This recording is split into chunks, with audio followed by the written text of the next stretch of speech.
We are live. Are we? I'm just going to say it. We are. We're live, and we're definitely not muted.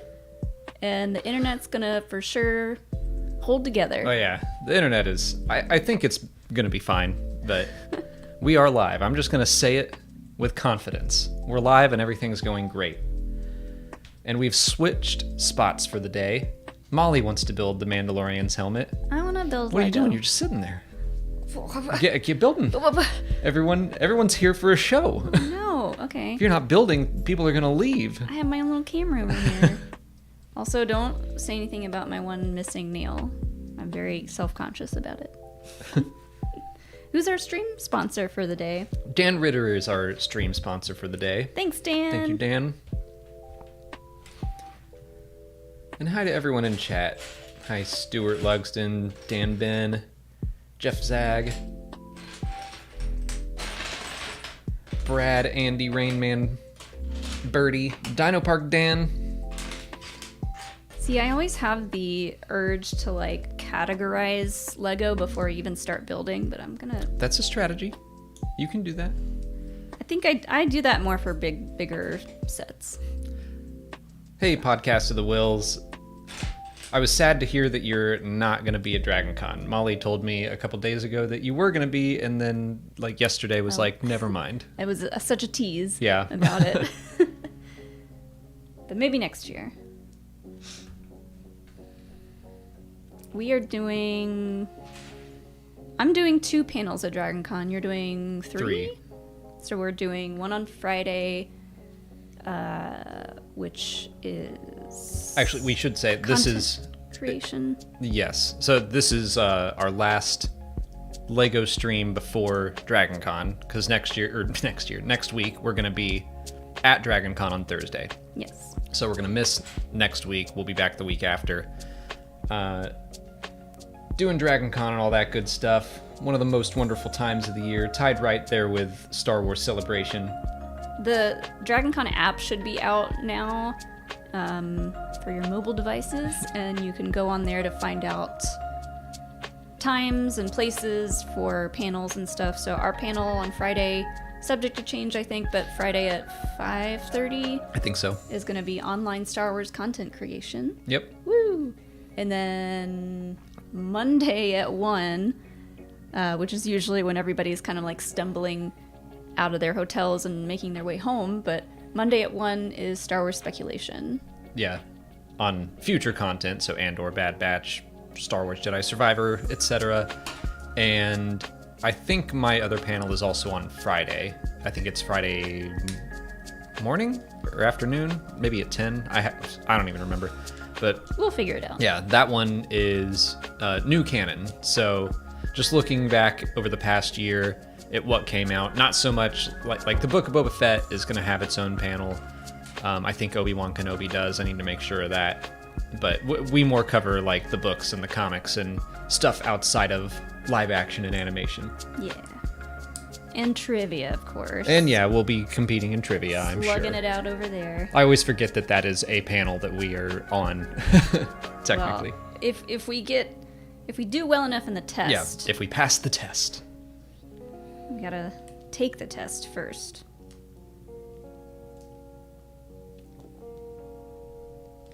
But I hope everyone is doing great. It feels so weird. I feel like I say this all the time, but it feels so weird that Dragon Con is next week. It really snuck up on us. It feels like we were just there last week.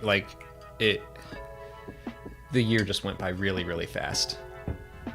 Well, we kind of were almost just at a convention, so yeah, maybe that's why. But that's happened before. It just is convention season. By the way, that's a good segue into... J Bell has the first 2 super chats, but I'll skip to their second one first. They ask, why don't we ever do D23? It doesn't feel like a big enough Star Wars event to fly to California for. Yeah, that's basically it. It would just be a big time commitment to cover maybe something Star Wars. There's no guarantee that anything Star Wars will be talked about. if they talk about Indiana Jones, I'm going to cover that. But it's more just, I don't know what they're going to talk about. And as much fun as it probably would be, since we just did Star Wars Celebration and we're about to do Dragon Con, it would just be a lot on our plate. But I am excited to watch it all from home, or at least keep my eye on the news. I don't think there's anything that we can stream. But we got Disney Plus Day on September 8th, which at the very least we're getting that Obi-Wan Kenobi making of special, so that'll be fun. Hopefully, I'm not getting my hopes up. What'd you say last week in the Q&A? Fool me once, shame on I don't know what I said. Fool me twice. I don't know. Something like that. We all got our hopes up for Disney Plus Day last year, and then nothing happened for Star Wars, so hopefully they have something this time around. But that'll be the 8th, and then there's like a Lucasfilm gaming showcase on the 9th. Again, not getting my hopes up, but maybe the official Star Wars Jedi Survivor release date, maybe another trailer could come out. Maybe they could update us on other games. Maybe we could see something from the Indiana Jones game. I'm wondering if this is going to be an indie-heavy weekend with Indiana Jones 5. Was there another bag of like little tiny pieces? There might have been. No, never mind. Okay. I just can't see them. And then D23 itself is that following weekend, like the 10th and 11th. And I think the 10th is the day that Lucasfilm and Marvel are having their showcase, which, again, Lucasfilm has a presence there for sure. So there's probably going to be something for us to talk about. I'm just not expecting a whole lot of Star Wars news since we just did Star Wars Celebration.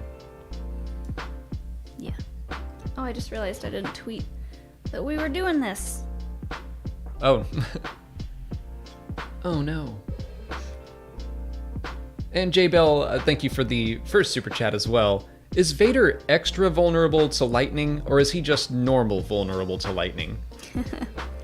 I would say maybe a little extra. I don't know. His suit seemingly has a lot of rubber on it, so maybe he's grounded enough, but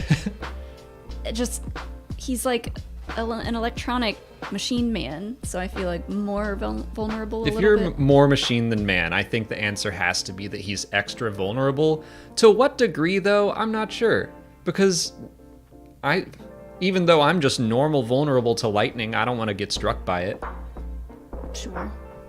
But like, I assume someone with a pacemaker is extra vulnerable to lightning or static discharges. Yeah. So that to me says that Vader is extra vulnerable, but it's like being zapped that much by Palpatine probably would have killed him either way.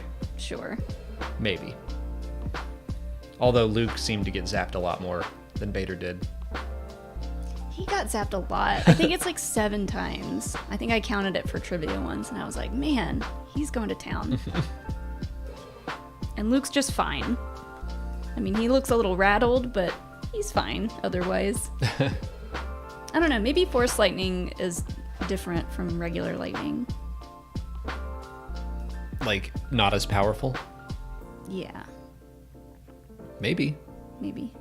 It's just like, those little joke prank zappers when you shake someone's hand. Is it just about like that much? Like, Yeah. It's more annoying than anything. Maybe one of those turned up really high. Luke was screaming because I'm so annoyed by this. His hair gets all frizzy. Lost Jedi Codex, thank you for the next super chat. With the High Republic being a huge success, what new areas of Star Wars history would you like to see built from the ground up like this one? For me, it would be the time of the Prime Jedi. Like... Prime Jedi stuff. Yeah, from the ground up. So I would say no Mandalorian Wars, no Old Republic, like something that we've never seen before. And we did get Dawn of the Jedi books back in Legends, but it felt like they were coming in right at the tail end of the Legends days. So I don't know that you could call that as ground up as the High Republic. Hilo's about to knock the light over.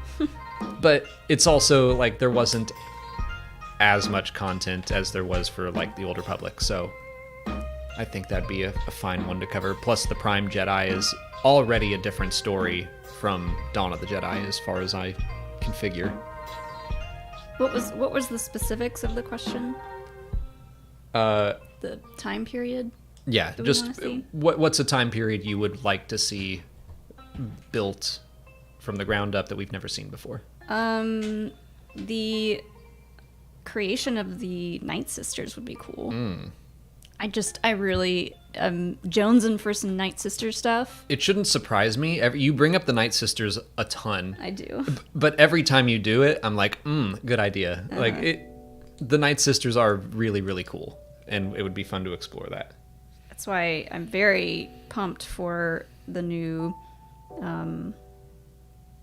Star Wars Jedi books. The Battle Scars or whatever it's called. Yeah.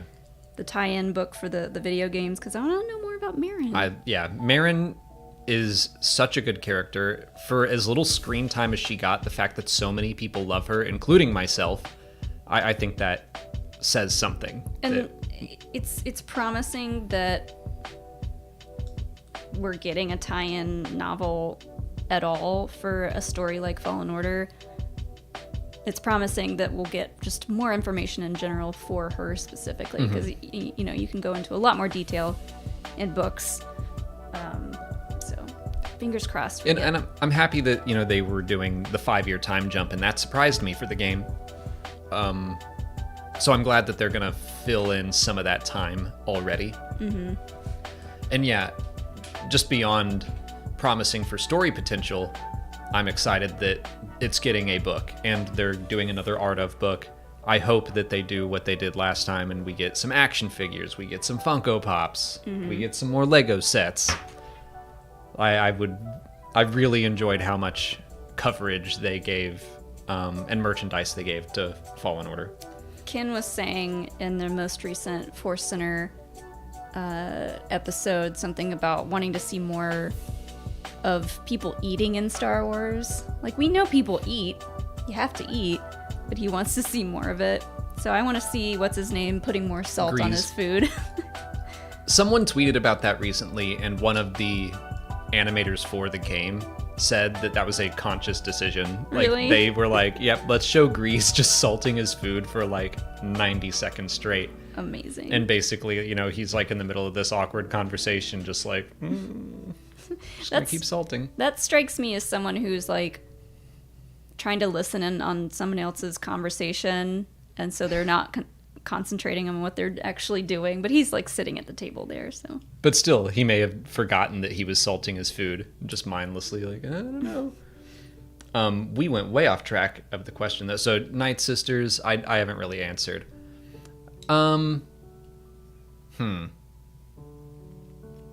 think I'd like to explore they're already kind of skewing this way in the High Republic. They talked about it being Jedi Knights of the Round Table, and Phase 2 might get even more medieval, but after learning more about Exum Panchard in Shadow of the Sith and how he was like holding court, and it felt very medieval. Yeah, more cool, juicy dark side stuff. I would not mind getting really medieval with Star Wars. I think that would be neat. That would be cool. But I love the model of the High Republic, of just bringing in a group of authors that have done good work already in Star Wars, and being like, do whatever you want.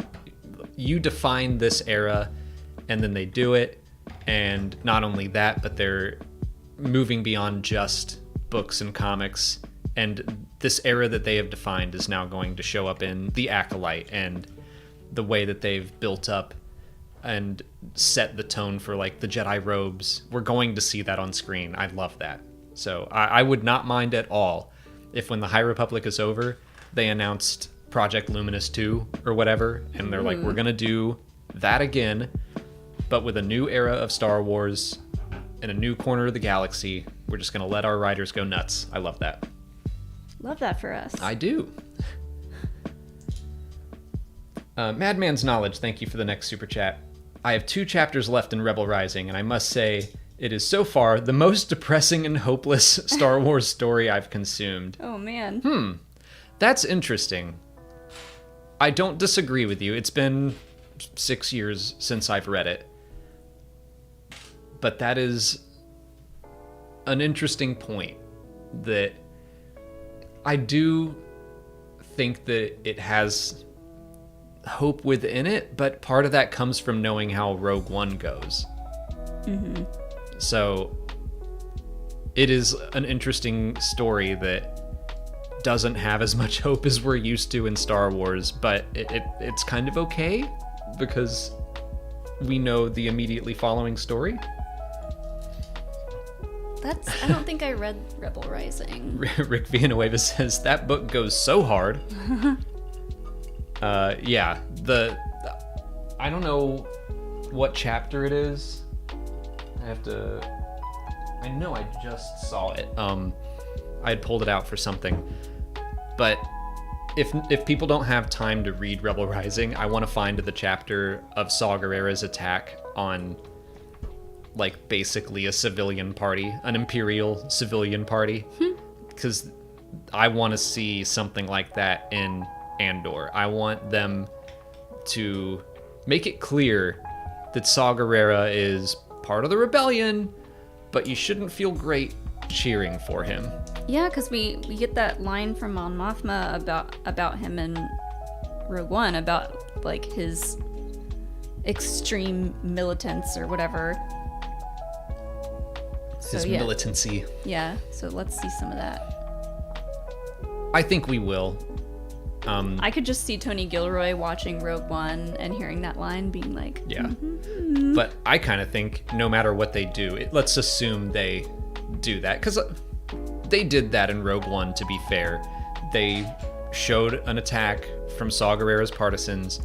No regard for civilian life. As long as they're hurting the Empire, that's all they care about. The crying child in the middle of the battlefield is a pretty good illustration of that. Yeah. But I want to see something along the lines of what Beth Revis wrote in Rebel Rising. Which, if you haven't checked it out, I got to speak with her about The Princess and the Scoundrel. But with Andor on the horizon, we spoke about Rebel Rising as well. And Saw's brutality and how she came up with that. So you can check out the interview.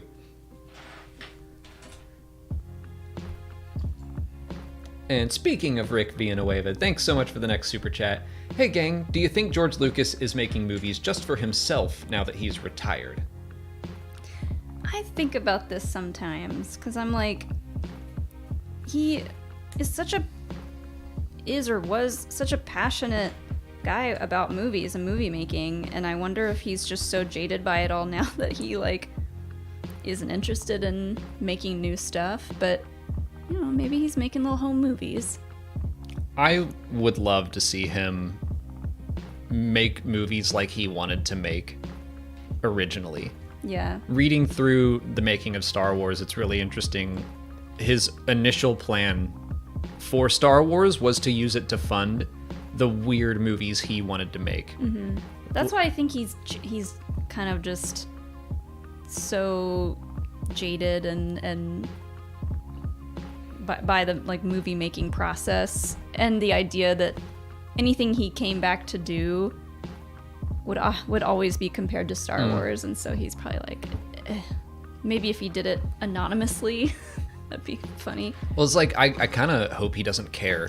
I would love for him to do THX 1139 and just do a sequel, do something weird, because he was into just weird stuff, basically just montage films. Yeah. That I've watched some of the short films that influenced him, and I was just like, what is this? I don't get it personally, but I find it very interesting to see what he liked. And it's very different from Star Wars. And it's like, obviously the man can make a commercial movie, and that was something that Francis Ford Coppola was pushing him to do. after THX, he was like, George, would you just like suck it up and make a comedy? Make a comedy. So he did American Graffiti. And it's great. And then he did Star Wars. He's like, I want fast cars, but in space. So he did that. And that took off. And then I think it just dominated his time. But yeah, I'd love to see him just return to that side of his life and side of his creativity and be like, I'm going to do something weird. And I don't care what you all think of it. Here it is. I'm putting it in movie theaters. Like, he could distribute it on his own. So I would love to see him make a new movie. Yeah. But I think he's just retired in general, though. Like, he probably just wants to spend time with family and play golf. I don't know. Do whatever retired people do. yeah, I think he's just done. I think he's probably just relaxing. Well, he's working on like that. That's not true. He's working on his museum. Like, he still has projects. I shouldn't say he's just sitting around doing nothing. That's not true. He's still, I mean, he does a lot of charity work. Still got plenty to do.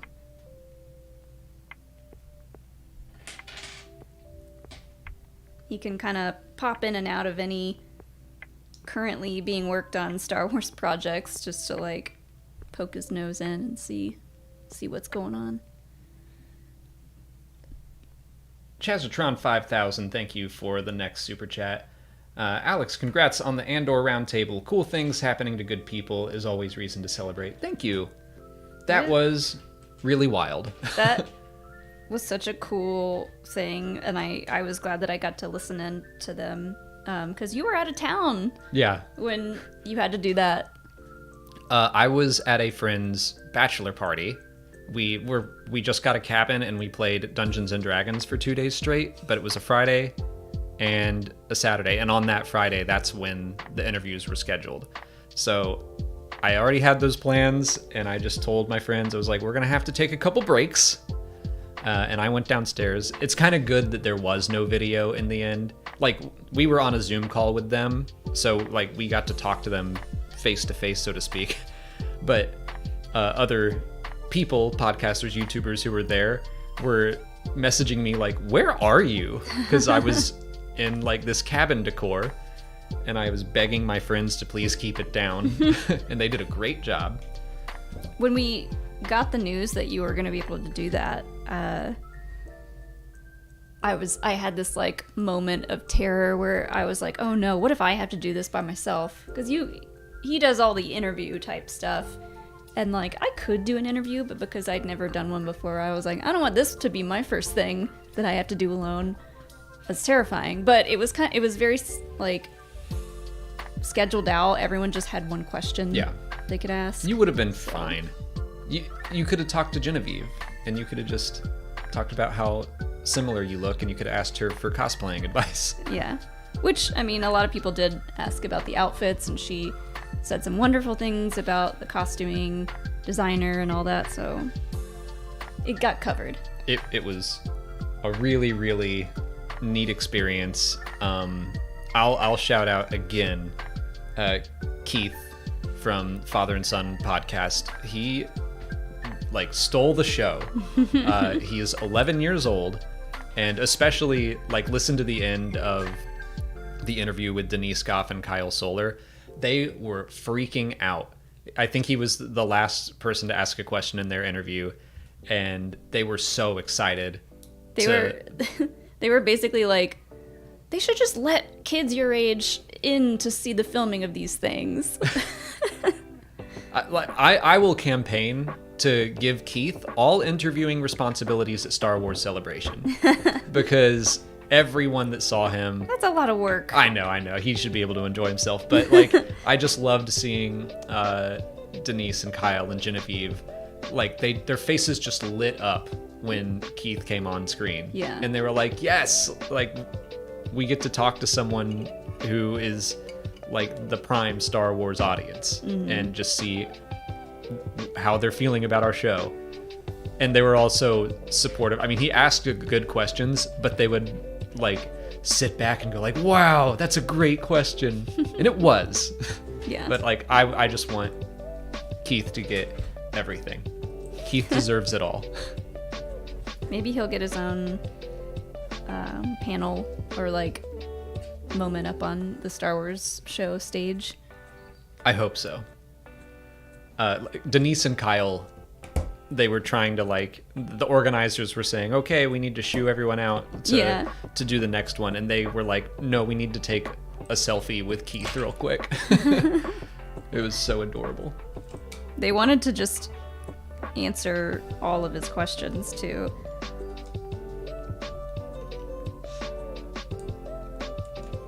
Johnny C. Books and Comics. Hey, and thank you for the very generous super chat.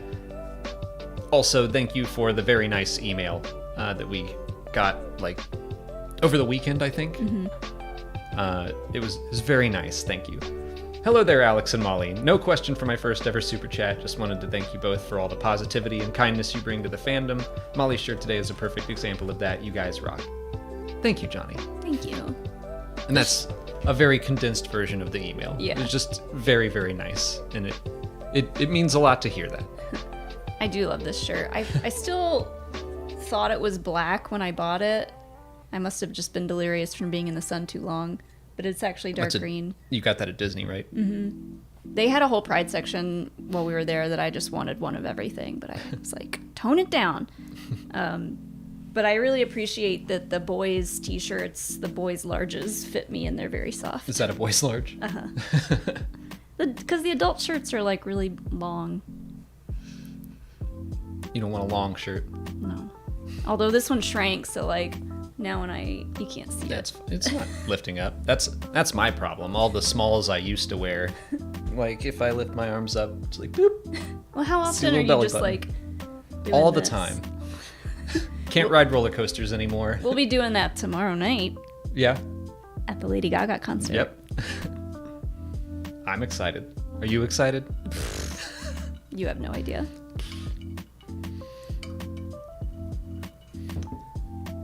Jeff Gloff, thank you to Jeff Gloff 2814. Thank you for the super chat.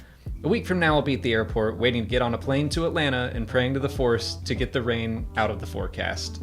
I assume that means you're going to Dragon Con. That'd be my guess. The rain right now it's kind of a double-edged sword because it sucks, but it is keeping the temperatures down a little bit. Because we've been in the highs have been in the mid 80s, low to mid 80s, and that's what it looks like it's going to stay. So that is great, but it does come with rain almost every single day. We're getting just Florida weather now. Just real quick, I put Rain Man in timeout as a joke, and now I don't know how to undo that. So sorry, Rain Man. I hope it doesn't last long. I think the timeouts last 15 minutes or something like that. Oops. I've never done that before. You're just hungry with power over there. He doesn't normally It was a joke, and I'll explain it when we get to it. Okay. But yeah. How is the forecast looking next week? It's actually It's not bad. That's what I'm saying. The high isn't getting any higher than 85, which we've done Dragon Cons before where it'll be almost 100 degrees, and half the people at Dragon Con are in these elaborate costumes. I remember specifically seeing a lot of Jon Snow's the year that Game of Thrones was big, and just feeling so bad for them being in all of that in 100-degree Atlanta weather. Ugh. But yeah, it looks not too bad. Although, whenever it rains, because people are constantly walking around outside on sidewalks and stuff during Dragon Con, but whenever it rains, people hurry into the hotels and into the buildings, and there's been plenty of times where we'll get stuck in one of the tighter hallways after something like that happens, when everybody's kind of rushing to get inside away from the rain. And that is not a place that you want to get stuck in, because it's a bunch of sweaty, slightly damp people, and the smells in there are not great. Not great smells. I wouldn't know. It's always great for me. But it always rains at Dragon Con, at least a little bit, so, it's not a huge deal. it did look like 50 to 40% chance, all during Dragon Con. Yeah. But I think we'll be all right. Hope so. Matt McDonald, thank you for the next super chat. Hello, loved the most recent main Star Wars line comic. Do you think we'll see the Bothan spy story play out in those comics or a live-action story one day? I feel like the comic is the more likely place right now. Yeah, for the Bothans. Yeah. That's just such an ongoing, long-standing, like, joke at this point almost, that we don't know what Bothans really look like, but so I don't know. Maybe they'll just keep it going, but I hope we see it. At this point, it feels like they're trolling us. Yeah, that's what I'm saying. Yeah, like they're just keeping the Bothans back for so long. Release the Bothan cut. But yeah, I think that'd be interesting. The Bothans finding out that the Emperor was going to the Death Star or something. I don't know that needs a live-action story. Because, I mean, we know a lot of them die, so yeah, it'll be sad. It definitely will be. I don't know. I don't see that needing a live-action retelling. And at this point, I'm ready for Star Wars to keep expanding and not stick in the Galactic Civil War so heavily. Mm-hmm. So I'd be fine with just make it a comic or a book. That's it. But the comic was good. It's starting to get into the second Death Star stuff. Like, I think this is the earliest that we've actually seen it in the timeline, which is shortly after The Empire Strikes Back, so that makes sense. Mm-hmm. But it was fun. Moff Jared was there. What? Some of... Moff Jer? Yeah. Jer Bear. Jer Bear. Some of Kira's Imperial inside agents were there. Mm-hmm. And it sounds like... Okay, I do like this. It sounds like Crimson Dawn agents are going to be the reason the Rebellion even learns about the second Death Star. Ooh, I like that. That's cool. Like, that gives Kira and everything she is doing a really more impactful role, no matter what happens with her.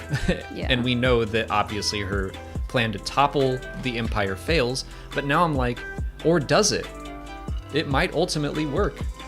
If she is responsible for leaking the existence of the second Death Star, mm-hmm. then she might win. Not in the way that she wanted to, but that's really neat.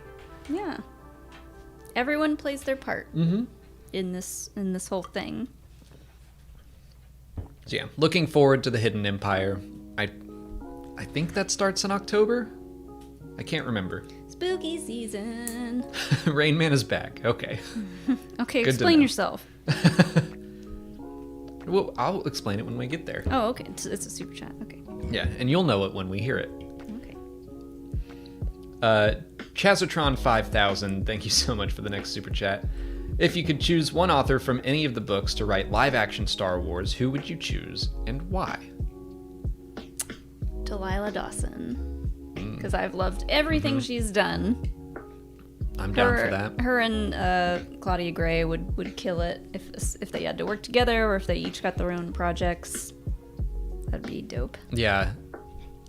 Honestly, that's tough to choose just one. I feel like Charles Soule. He was who I was going to say. Just between writing comics and books, he's done a lot of different things. I really, really like what he says about the Force, but that's true of all of the High Republic authors. Claudia Gray is someone who has been very well tested in the book side of things, and I think she's got a comic coming out as well. So, yeah, they're all very versatile. This does not look like a helmet so far. This is just random bricks and colors. Getting a base set up. Just to get a base. I think Charles Soule would be my choice. The Darth Vader comic alone was something that when they announced it, I was like, really? We just had a Darth Vader comic. Do we need another one? And then every single month I had to eat my words and be like, that was amazing. Mm-hmm. So I liked that. Light of the Jedi is one of my favorite books. So he's got like one of my favorite books, one of my favorite comics. Let him write one of my favorite movies. Go nuts. Yeah, I don't think he's done much that people haven't loved so far. I'm trying to think of my least favorite thing he's done. Probably the Obi-Wan and Anakin miniseries. But after his Star Wars issue number 25 that he put out, I want to revisit it. What's Hilo doing? I don't know. You trying to back it up? What you doing, bud? What's going on? Hilo decided he needed to stand up and move around. But the Lando comic was the first thing I read of his, and it just like needed a good shake. Yeah, it blew me away with how much I liked it. I was so surprised. I was not expecting much from that, and then all of a sudden it just like punches you in the gut with Lobot's story. Ugh. He just, I don't know what it is about that guy, but he can just see all the pieces. And like I said, the idea that Kira might be responsible for helping the rebellion succeed inadvertently, that's a really good idea. Yeah. I think he's a smarty pants. Smarty pants. Gio Flores, thank you for the next super chat. Do you think with Jedi Survivor getting a novel that this is a step towards a possible live-action debut sometime after the game? Also, I'm super excited for the book club on that novel already. Me too. We might have to make a day of it. Yeah, we just finished the summer of Obi-Wan Kenobi. We're about to get the spring of Cal Kestis. Yes. I'm very excited. I hope so. Honestly, like, why have Cameron Monaghan involved in this project if you're not going to eventually pull him into live action? I do think it's something that they're conscious of now, that when they are casting characters, I think they are going in expecting, like with Iden Versio, with Cal Kestis, with Del Meeko, with Gideon Hask, like, and with Seer Junda, all of these characters are just played by the actors. And so I think they are leaving the option of one day, maybe we'll have them in live action and we can have that as an option. I don't think it necessarily means anything.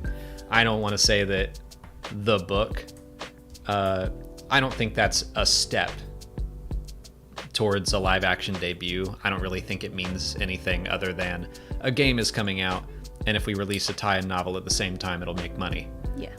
So I'm not viewing it as anything more than that, but it's not a bad thing. It certainly doesn't hurt. I mean, the more content we get out about those characters, the more love they'll receive. So I still think that they should finish Cal's story as the game writers want to tell it, however that goes, and then we can explore Cameron Monaghan popping up in other things. But the fact that we know he's alive at this point in time, at the time of Kenobi, you know, like now that makes me think that he could live another 5 years at least, and hopefully forever. But I think there's a chance for sure. oh man, I'm so bad at pulling these apart. You need help? I got it. Okay. Damien Vanderhaar, hey, how are you? And thank you for the super chat. Hey Damien. Hey, Alex and Molly. Would you prefer a Lost Stars book or a comic series?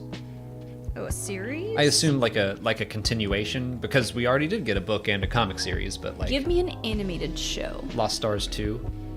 Give me an animated show.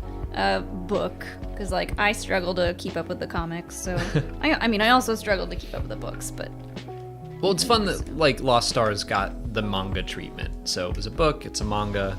Yeah. A lot of Claudia Gray's stuff seems to get that treatment, which is cool. Well, it's a young adult story with like a love interest aspect, which covers most of your bases for any good manga series, so it just kind of fit. A bit of a high school drama in there. Yeah. I would prefer to keep it as a book. That's just kind of like my OCD more than anything, of saying the first one was a book, so the second one should be a book too. But it doesn't really matter. Hey, Grandpa. Yeah. I like what I like, and that's it. I just think it would look weird to have Lost Stars as a book and then Lost Stars 2 right next to it as a comic or something. But Sure. that's a nitpick. But I also just prefer books over comics. That's just my preference. Also, we don't get the physical copies of comics, but probably would if it were Sure. Lost Stars related. Yeah, almost all of my comics are digital. I'll usually grab a comic issue if I'm out at our local comic book shop and I'm like, I'll get something. You haven't been there in a while. They're doing an Oktoberfest the weekend of October 1st, like a beer fest thing. Yeah. We should go. It does, like, every time I'm there, I feel like I should get a Star Wars comic. So I've got, like, Trail of Shadows 1, I've got the High Republic 1, War of the Bounty Hunters number 1. A lot of number 1s. I don't know why.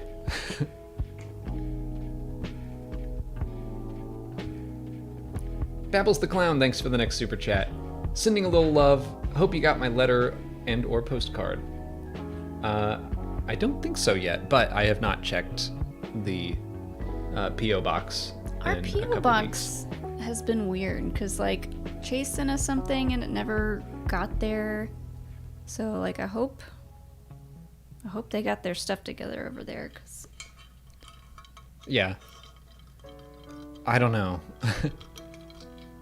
They should. We've never had problems before, but yeah. we usually get an email that says we got something.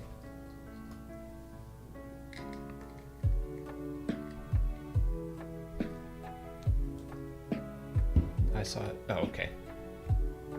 My thing buffered for a second. I thought that was a problem. We're all right. Hang in there, Internet.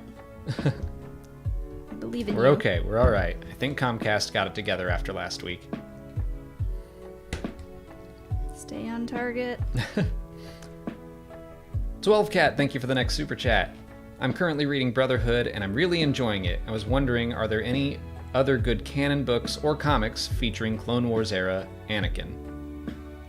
The brand new hyperspace story comic that, like, the first issue came out this week by Dark Horse. It's the new all ages comic, and it is a story about Anakin and Obi-Wan and Padme right at the start of the Clone Wars. Anakin does not have his Padawan braid, but he still has short hair. So that cool. shows you where it's placed. I really enjoyed it. Star Wars Adventures, the other all-ages comic, the kind of 2 stories per issue, I felt like held it back, where you never got a full story. You didn't give it time to breathe or anything. Mm-hmm. I felt differently about this first issue. I felt like I got enough time with all of the characters, and Anakin had a little arc as he is learning to become a knight. It's very much along the same lines as Brotherhood. I think it might show Obi-Wan and Grievous's first meeting. They're pretty vague about it. Ooh, maybe he'll explain the negotiator. Well, that's from Brotherhood. Oh, I haven't finished that.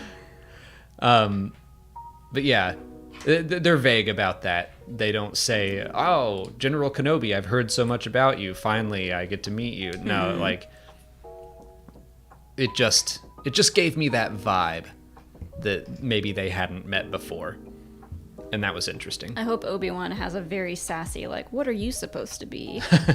No, not really. Again, I think, or if he's like, "I've known the Kalish warriors to be fantastic warriors. What are you? Half machine."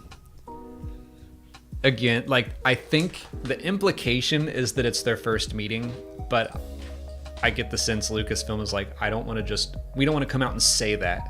because maybe we'll change that down the line. But still, it was interesting. And Rick Villanueva suggests stories of Jedi and Sith. Yeah, that has an Anakin story as well that was enjoyable. I wasn't crazy about that book. I guess I don't really remember a lot about it. I unfortunately had to read through it really quickly, and a bunch of other stuff was going on, so I feel like I didn't give it enough time. I think I liked the Qui-Gon story a lot. And I really liked the first story, the High Republic one. Oh yeah, so. I was like, which book was that? But I did remember reading... What was the story? The Ventress story. Which was, it was a little lackluster. It's kind of the same as Star Wars Adventures, where, just like a collection of short stories doesn't give all the characters enough time to breathe in some cases. Yeah. And it always leaves me wanting more, I think, is my problem. I could, Rick. I'd probably need to reread it. I'm just but about I could. done with this bag. You're doing great. Look at me go. So proud of you.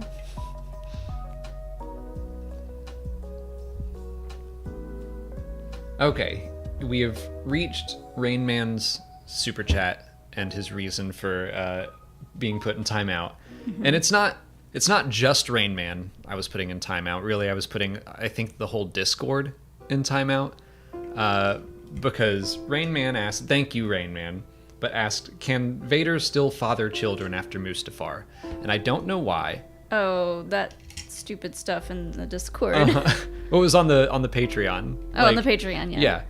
Like 6 or 7 people asked this question, or some version of it, about what happened to Anakin's unmentionables after Mustafar. Y'all should know by now, we don't respond well to trolling. I put you all in timeout.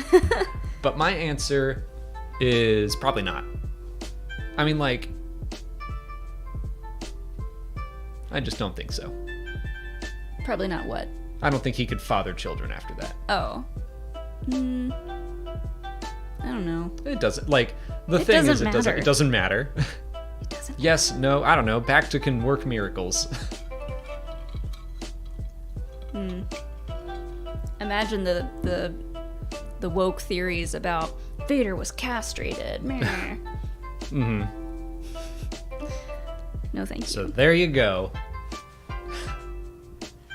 Sorry for putting you in timeout, though. I was not really sure what that did. Oh my god, and we're not done. Okay, Madman's knowledge. Okay. Back to? Thank you for the super chat. Although Anakin's clothes mostly burned away, his underwear remained mostly intact. Did he remember to wear his fireproof undies to Mustafar, and did they save his nether regions from incineration? That is true. Not all of his clothes were gone. Yeah, I think his unmentionables are fine. Okay. I just don't think he is in any position to be going out on one-night stands. Right. Or planning a family. Look, it's the same thing with Darth Maul. How does he poop? He doesn't. He angers his poop away. He doesn't eat. He survives on the dark side. Yeah, that's a good point. He doesn't even need to eat at this point. His hate is keeping him alive. I just feel like Anakin, his arms and legs are gone. Everything else is fine.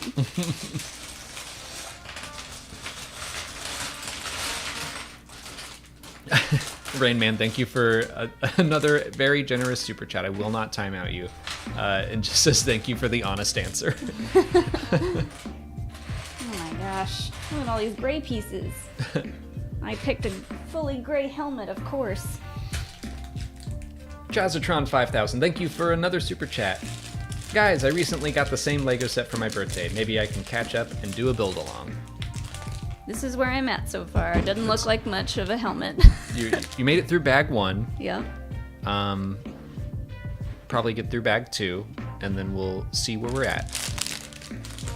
Yeah. But then you'll have 2 weeks until we do bags 3, 4, and 5. So yeah. You might be antsy and want to finish it before. I don't know why I thought we would be building this whole helmet in one go. Oh, you did? Yeah. Yeah, they're usually 2-week builds. I mean, with the amount of breaks that you're taking.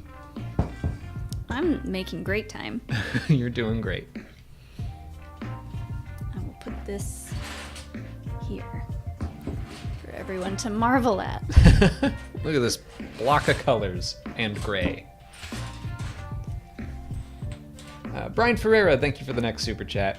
We're going to Disney World next month. Any tips on Galaxy's Edge?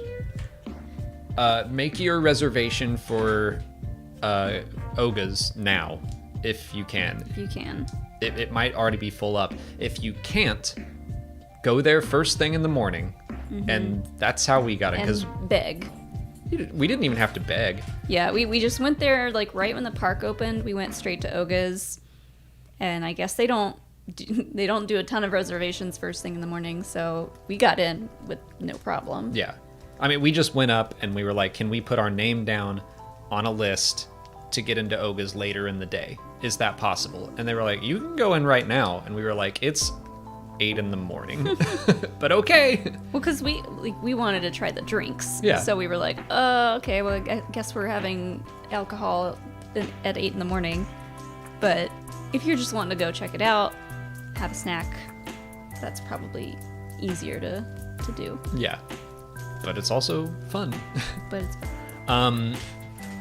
The Rise of the Resistance ride, I don't know what it's like at Disney World because we haven't been to Disney World's Galaxy's Edge yet. Mm-hmm. But I would recommend signing up for I forget what they call it, the Lightning Pass or Genie or... I can't remember. I want to say it's Lightning.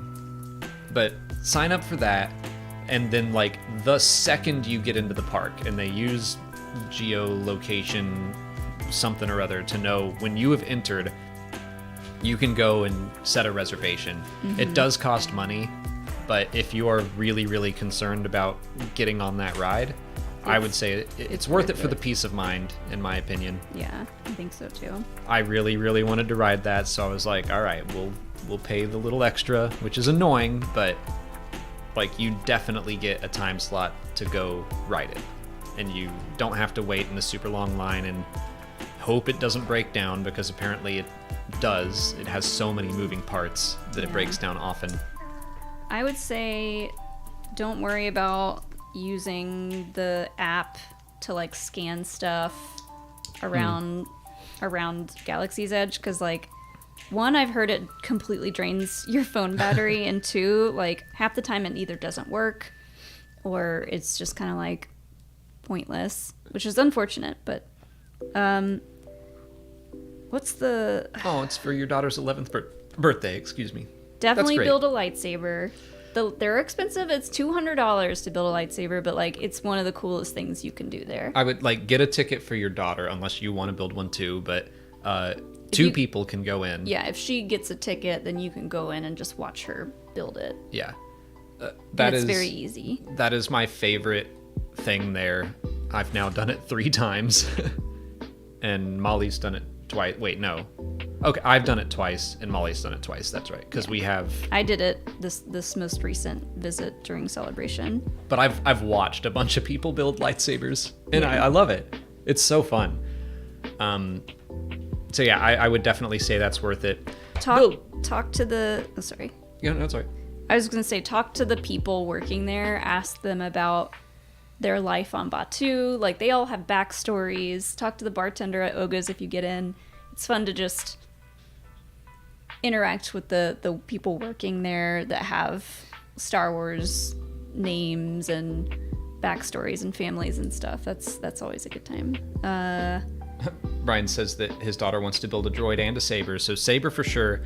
Droid, we each built droids, and I see Mark, my droid, right over there, and it was fine. The building experience is not nearly as fun. Now you can get a little... I just like blanked on his name. The little Anzellan guy. Oh, Babu Frick? Yeah, now you can get a little talking Babu Frick. You forgot Babu Frick's name? Listen, I got a lot going on. over here specifically. You can get a little animatronic talking Babu Frick at the droid builder's place, which is really cool. But yeah, the droid building was just okay. What's the restaurant that's like the one that you go in and order food Hangar something, I think. Hangar Bay or something. Hangar Bay 77 or...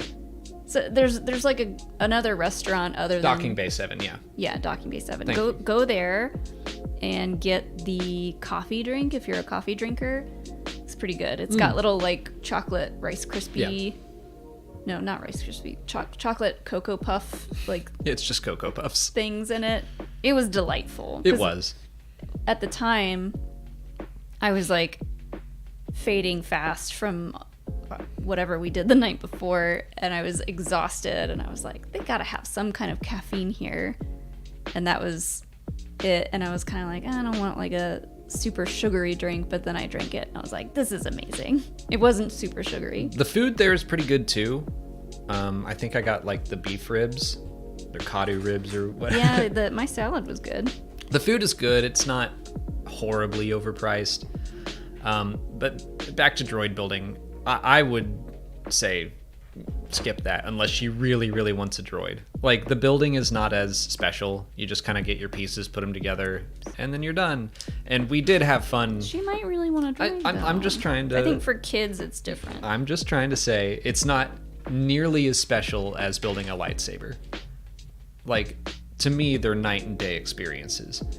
Now, we did have a lot of fun taking our droids out and playing BattleBots and stuff. Mm-hmm. Like, I had a lot of fun with Mark for a couple days after building him, and now he's just kind of sitting there. And I'm sorry, Mark. I still love you. He's great. Yeah, he's a little chopper droid. But mine's just sitting in my office on the floor with its head off. Yeah, people, the blue milk, the green milk, try those. I'm a blue milk boy. You're a green milk girl. Yeah, I like the green milk. Blue's better, but house divided, whatever. Obviously, Smuggler's Run, do that. That's another thing you can use Genie Plus on. I don't think that one, like, costs extra money. But also, I don't think the line for that one is as bad. You can probably just do that. Yeah. I don't know. We used the Genie Plus thing because of Rise of Resistance, and we got through just about everything in Batu in like a hour and a half, 2 hours. Yeah, that's the only thing I wish. I just wish there was more to do there besides wait in line for a ride, shop, because you got to go to Dock on Dars and just look around. Oh, yeah. Shop and more, like, spend more money. Like, I just wish there were like more little activities to do, but I guess that's basically what every theme park is like. And I should say, like, we were rushing through things. We were like, we're here for a day for all of Disneyland, so let's see as much as we can. So we basically knocked out Galaxy's Edge in the morning and went and did other stuff. There's still plenty to look at. Shopping, even if you don't buy anything, like, all the stalls are really neat. It's just a fun little world to live in. Yeah. They have cute little, like, in-universe plushies. So you can get, like, an in-universe little Porg doll or Leia doll or Ahsoka doll or whatever, and they're just really cute. It is great. I hope your daughter has a great 11th birthday. Tell everyone it's her birthday and see how much free stuff you can get. Yeah, there you go. Joel Davis, thank you for the next super chat. While I don't want it for all Star Wars projects, it's kind of cool Andor feels like Star Wars for grown-ups, and I say that conservatively. I agree. Yeah, someone in one of those interviews you were in asked Diego Luna about this being a more adult show, and he was like, it's not, I would consider it adult. It's grittier a little bit. It's a little more real. I think it'll explore some more adult themes. I don't think it's going to be inaccessible to kids. Yeah. The same way... They're not about to make Star Wars not for kids. Right. I mean, there's a reason everyone got so excited when Keith popped up on screen. Mm-hmm. They weren't like, oh, you shouldn't be watching this. They were yes! They were like, you're going to love it. Yeah. But yeah, I do think that it skews older.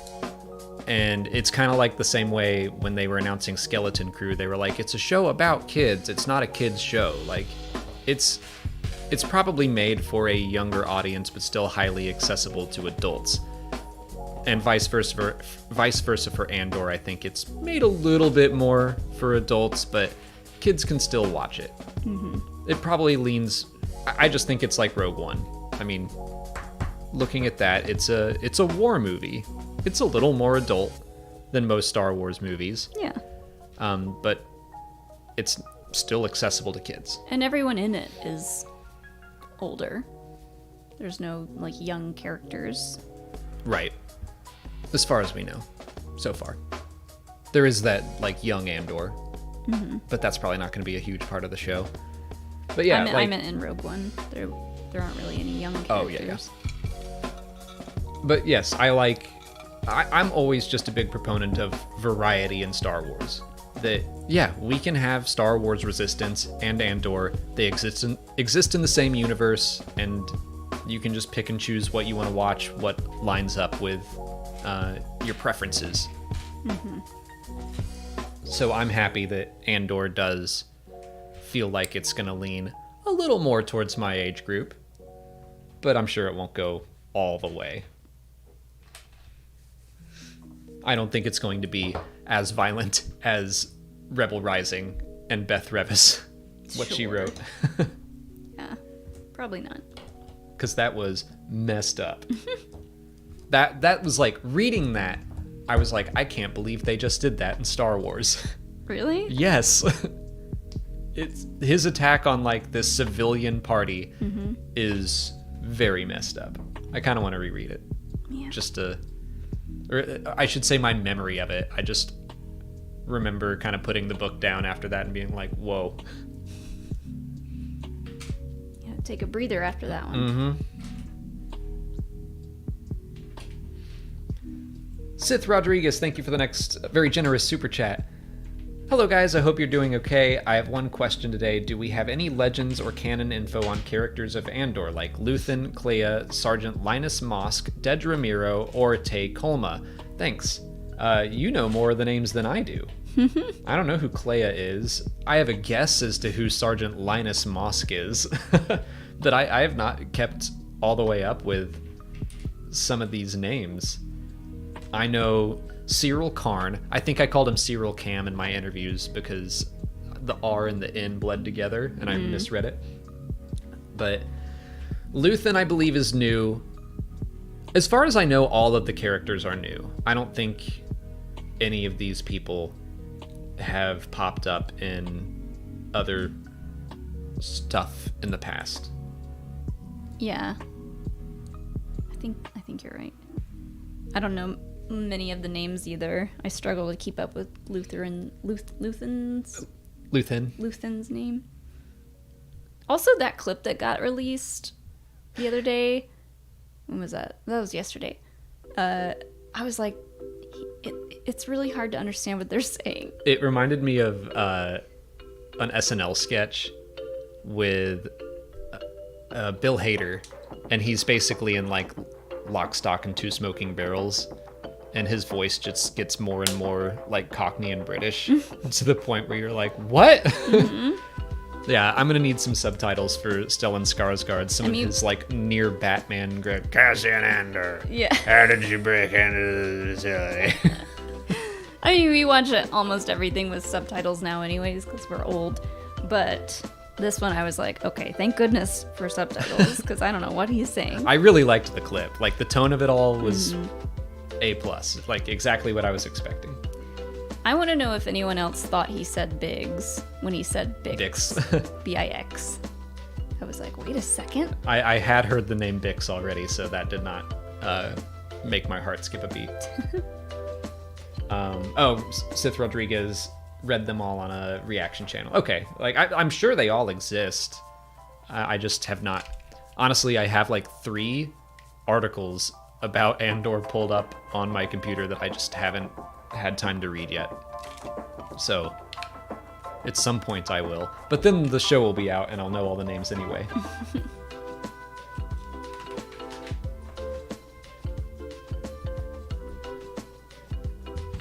I wish I had more information for you, but really Dedra is the only character that I know even a little bit about. I did like, and I think one of our book club members, Ellie, pointed this out in the interview, but someone asked, did you base your villainous characters off of anyone? And Kyle Solar, who plays Cyril Karn, gave like this really long answer about like, I just played what was on the page, and Tony Gilroy did X, Y, and Z, and I just blah, blah, blah, like a very actor's answer. Mm-hmm. And then Denise Goff was like, Gus Fring from Breaking Bad. Yep. That was cool. I was like, hell yeah.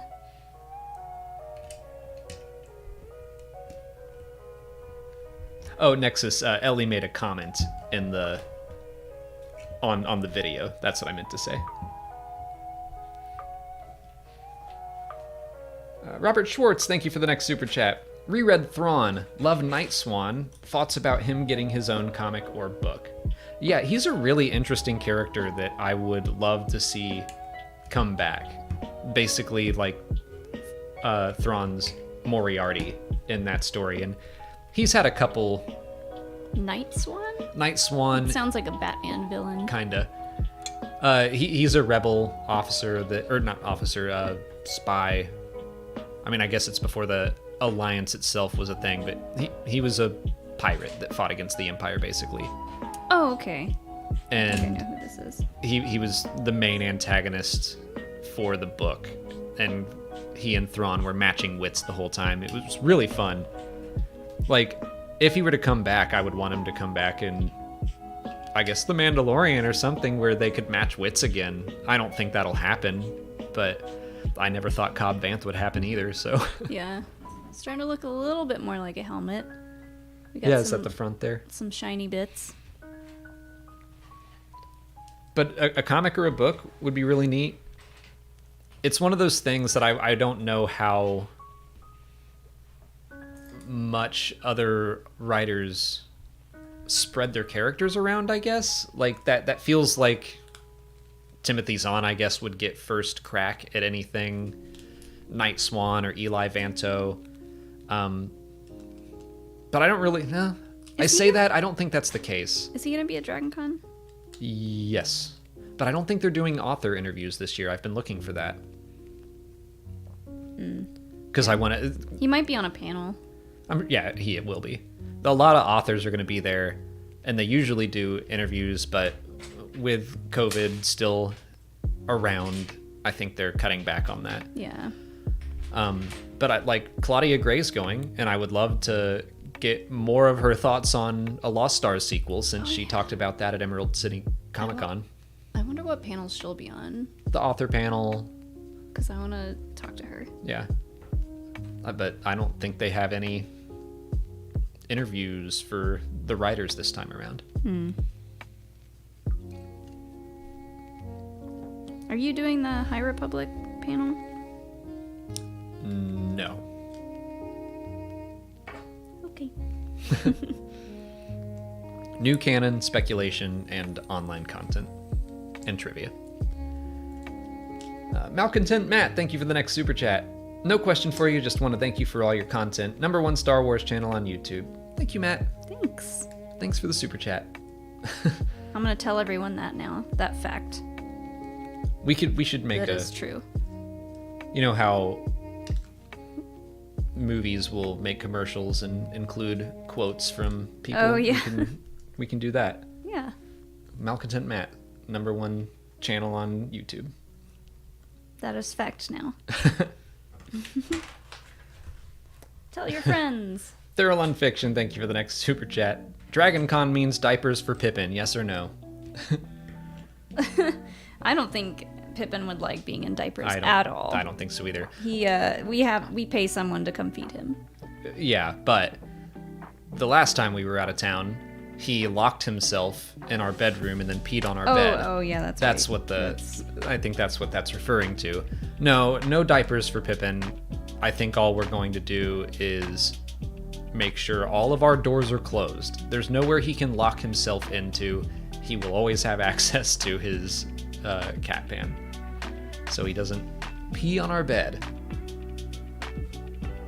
That's like a few times this year, well, 2 times this year, we've gone out of town for something like Star Wars Celebration, or in this past case, we went to our friend Jake's wedding, and we come home, and we can't just sleep in our bed because either the air conditioning is broken or our cat peed on our bed, and then we have to go to the guest room or downstairs and sleep on the couch because the AC was so busted. So hopefully, after Dragon Con, everything is fine. I am so confused. Do you need help? I might? That looks right. No, because this has to fit in between these. So I think I just... Oh, you went the wrong way. Take that and put it under. Oh, okay. Yeah. I was like losing my mind. Sometimes it's hard to convey the depth Yeah, especially when it's all gray. of stuff. If everything's the same color, it can be difficult. But you're doing great. I'm doing great. Be proud of yourself. So proud. Caleb Diaz, thank you for the next super chat. Did you see House of the Dragon? If so, did you like it? Yes and yes. Yeah, I liked it more than I thought I would. I'm just excited to have another show live on TV that's like about Game of Thrones stuff. Even though I wasn't happy with how Game of Thrones ended, I still loved the majority of that show. Right. And that's... Game of Thrones was a blast to watch. Honestly, I think I was on board until the last season. Like, I still enjoyed... Or not even the last season. The last episode is what made me go like, oh well. But season 8, I still enjoyed. People talk about season 7 not being good, and I'm like, whatever, I had fun. Yeah. I think House of the Dragon is interesting. Hilo just made a weird noise. He's just snoring. Yeah. Because, like, I do miss the, like, humor elements of characters like Tyrion and, like, the kids, the Stark kids. So I'm, like, a little worried that it'll be too serious for me, but I'm sure that's not the case. Yeah, and, we like, both, like, had all of these anxieties about the show after seeing one episode that I think is very much a prologue for everything else. Mm-hmm. But I was like, I hope there's magic. I hope it's not all in King's Landing, which is just like, you know, we only had one episode. I should calm down, just let it play out. Yeah.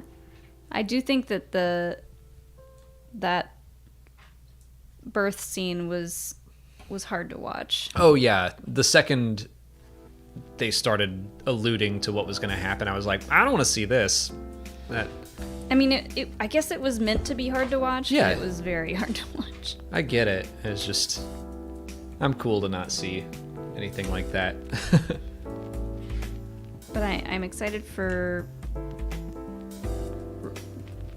Rhaenyra? Is that her name? Rhaenyra? Rhaenyra? I still can't get the names straight. Like, there's just too many names in every show. Everyone needs a name tag. Well, it's funny, like, this series is kind of based off of the history book that George R. R. Martin wrote. Yeah, so and we're about to get the Lord of the Rings thing, which is going to be even more names. Right. And But it's like George wrote these names that some of them I don't think he necessarily thought would have to be spoken out loud all the time. I think he was just writing a history book. Mm-hmm. And now it's like, well, we're stuck with those names. Oh well. Yeah.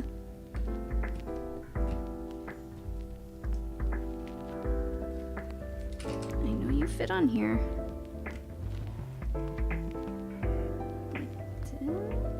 It's not a very good angle to show you how far it should be, but I think it should be like that. that looks right.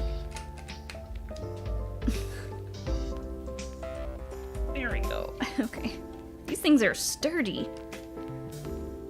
I did... Well, they knew that you dropped them, so they started to make them sturdier. Well, I remember seeing something online about the process of being hired to be a master builder for Lego, and you have to like build a sphere out of Lego just by your own design, and then you have to drop it from a certain height, and depending on how busted it gets, that's like whether or not you get hired. How structurally intact is it after a drop? Which they should just have me in there testing things for them. They just hand something to Molly and she's like, neat! Oh no! Oh, look at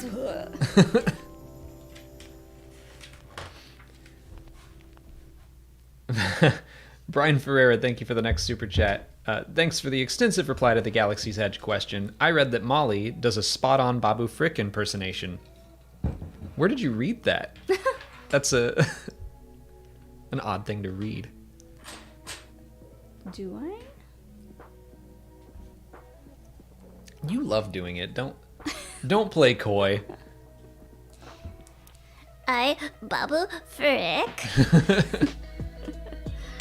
Droid brain go blah blah blah. Blang bang. Blah blah. The droid is ready. See? She acts like, oh, do I? Oh. I don't want to. I can't do the hey hey very well. That's the only part I can't do.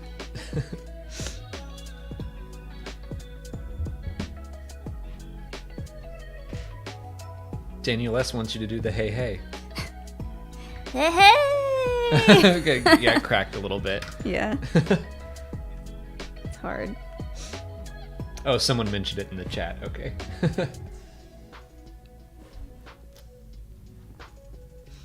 Yeah. Thurland Fiction, thank you for another super chat. Like their few avocados in Rings of Power there. The avocados of power. Yes.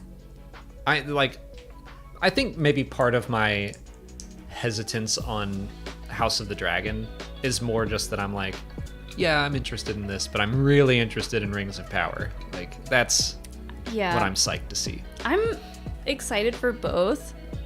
I'm not as in-depth knowledgeable about the Lord of the Rings lore, but just from experience and like background of watching the Peter Jackson movies growing up, that gives me a little more excitement for Rings of Power. And they've released a bunch of clips, and a lot of it seems more lighthearted and just kind of like the tone isn't so serious. So I think that gives it a leg up for me. Yeah. It feels pretty much in line with Jackson's trilogy. I'm really excited to see Lord of the Rings history, Middle-earth history, whatever, told as a story instead of reading it through the Silmarillion or like notes and letters that he had written at some point. Yes. Like, all that stuff is out there, but not as much of it in just normal books, especially books that he finished. The Silmarillion, Children of Hera, and all that stuff, it was kind of assembled after the fact. So I'm looking forward to learning more about the Second Age myself. It's like, I know some of the stuff, but I'm excited to watch it. I love the high fantasy aspects of Lord of the Rings. The elves are cool, the dwarves are cool. The dwarves' wives are gonna be there. Very excited about them, and one specifically we watched a clip of recently, and she seemed really cool. Yeah. I'm excited to see all of it. It's more magical than what we're kind of expecting for House of the Dragon. House of the Dragon. Yeah, but I do like that about the Game of Thrones universe, is that like magic exists, And when it appears, it's usually terrifying. It's not really something you want to happen. I do like that about the universe. Whereas... Like when Galadriel goes all creepy? Oh, no, I'm talking about Game of Thrones. Oh, okay. I mean, there is that. Like, magic has its dark side in Lord of the Rings. But it also makes fireworks. Like, Yeah. it's a little more, like you said, lighthearted. Yeah. And it's like Lord of the Rings and Star Wars have always been two of my biggest loves. I don't know nearly as much about Middle-earth as I do Star Wars, but I really, really enjoy it. Tune in for Explain It to Me. Yeah. Rings of Power Edition, which is probably going to happen the week after we get the premiere. Yeah, we're 'Cause probably we'll be going to at have to... Dragon Con. Yeah, we'll be at Dragon Con for the first episode. Maybe we'll do like some dumb little... We will be dressed as wizards.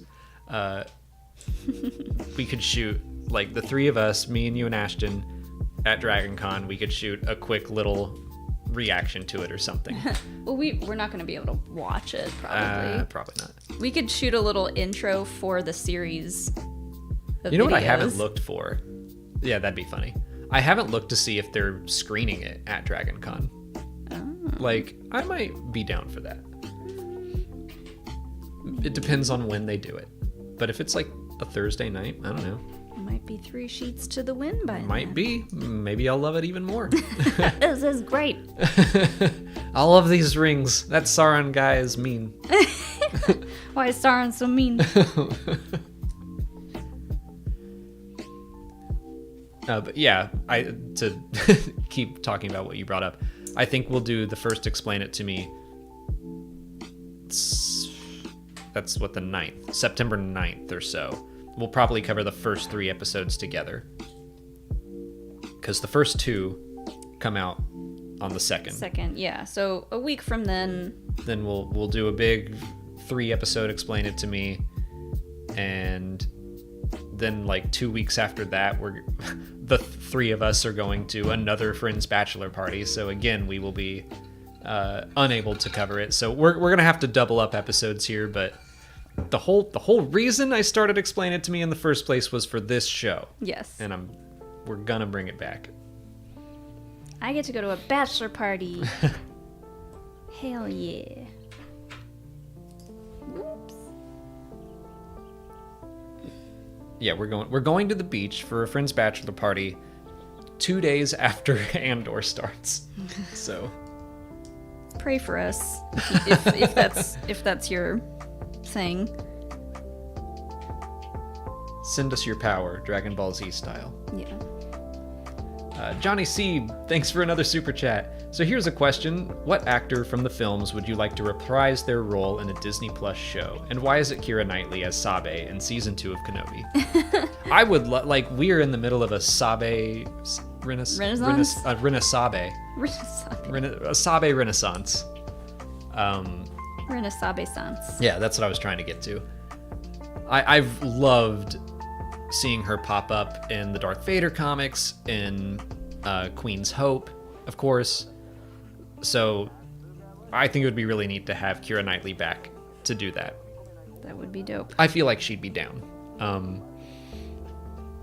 I don't know if I'm trying to... that might work for Kenobi for that time period. But yeah, exploring that character is really fun.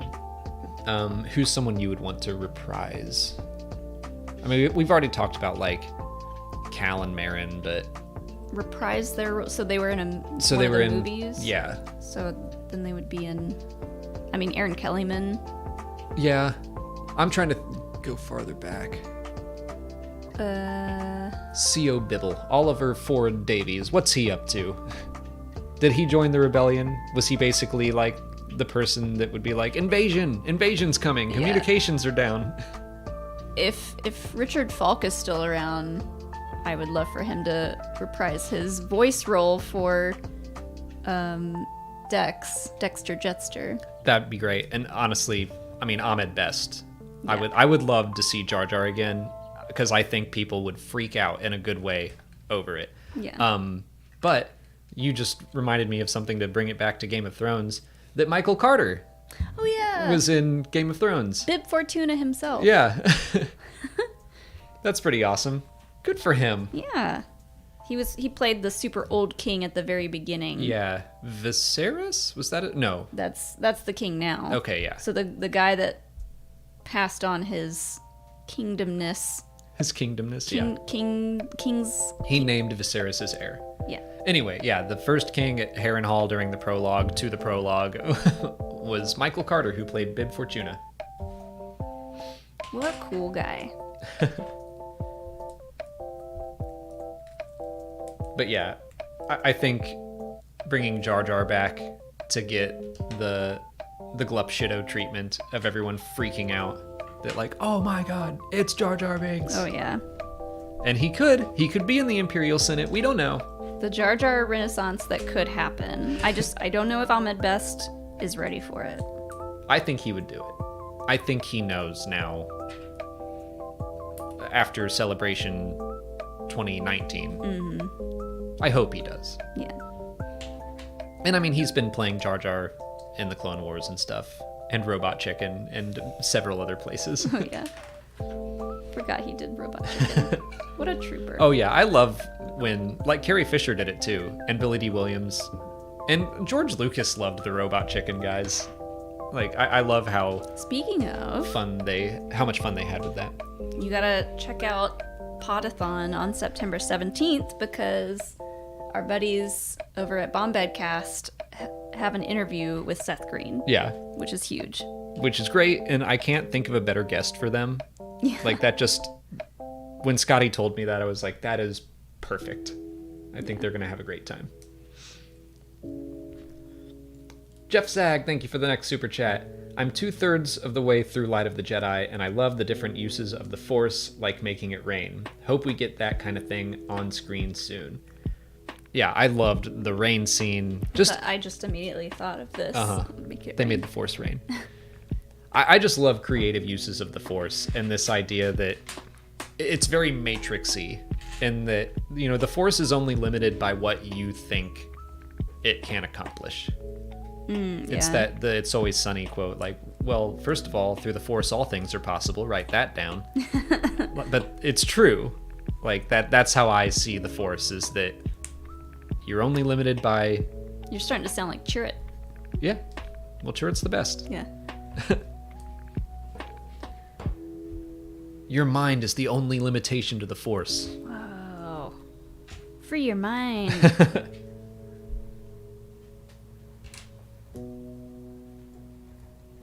I'm almost done here. Ugh. Hold on.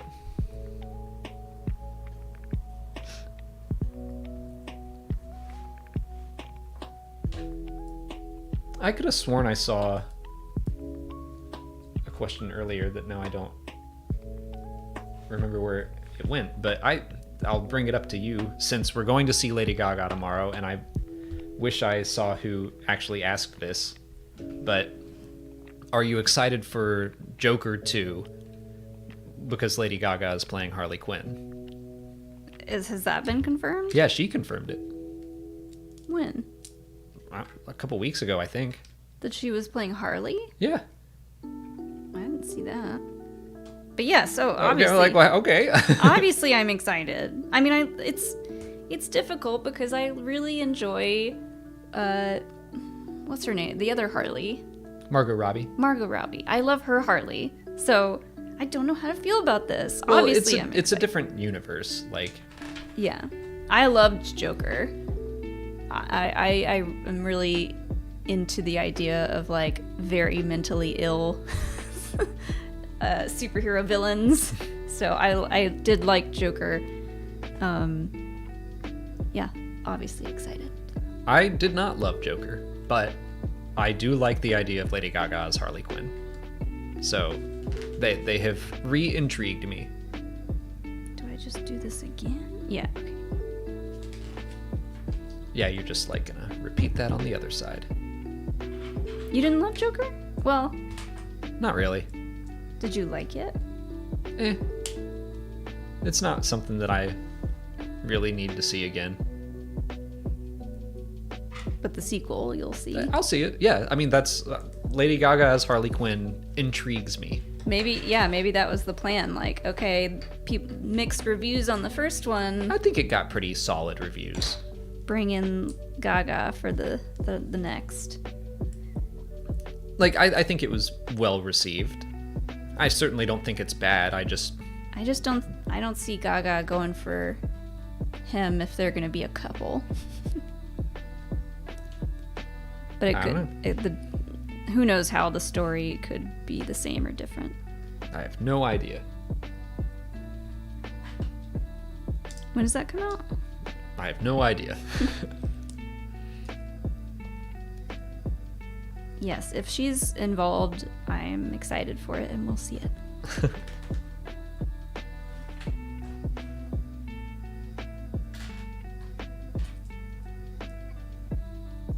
The only movie I care about right now is RRR, so. Oh my God. I'm so sick of hearing about it. I'm sorry, because it's not going away. You've seen it 3 times. I'll see it again. I'd watch it again right now. He watched Top Gun Maverick without me to make that silly video. That was great. If you haven't, it was to make 2 videos. I made that silly video, and I'm making a not silly video tomorrow, or it's coming out tomorrow. If you saw Top Gun Maverick and you liked it, and you haven't already seen it, go check out his mashup of how Top Gun Maverick is being Star Wars for 3 minutes straight, because it's the best. But now I want to watch it. I'll watch it again with you. I really like Top Gun Maverick. And so what? Tuesday I did the version of the video that's like more surface level and silly. Tomorrow I'm doing a longer video talking about like the themes and of Top Gun and how they match up with Star Wars, but not in like a critical way. Like to me, it enhances the movie. Yes. And I'm doing one about RRR next week. I finished that today. Can't wait.